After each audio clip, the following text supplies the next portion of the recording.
আসসালামু আলাইকুম। আজ হাজির হলাম বৃষ্টিতে ভিজে রোগ। অনেকের মধ্যে দেখা যায় যে বৃষ্টির একটা ফোঁটা গায়ে পড়লো আর জ্বর এসে গেল, সর্দি লেগে গেল, হাঁচি শুরু হয়ে গেল। এই প্রবণতা এটা একটা টেন্ডেন্সি, ডিজিজ টেন্ডেন্সি। আবার অনেকের বৃষ্টির দিনে আকাশে মেঘ, উনি অসুস্থ হয়ে গেলেন, ওনার জ্বর এসে গেল, ওনার সর্দি এসে গেল। এই অবস্থা কি করবেন?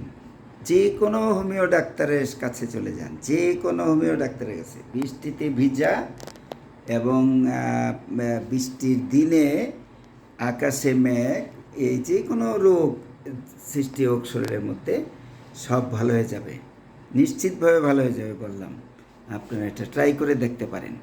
হ্যাঁ, আর একটি কথা হচ্ছে যে এই হোমিওপ্যাথি চিকিৎসায় রোগের কারণ খুব গুরুত্বপূর্ণ একটা বিষয়। কজেশন, লোকেশন, সেন্সেশন, মডালিটিস, এই চার কথা। আল্লাহ হাফিজ।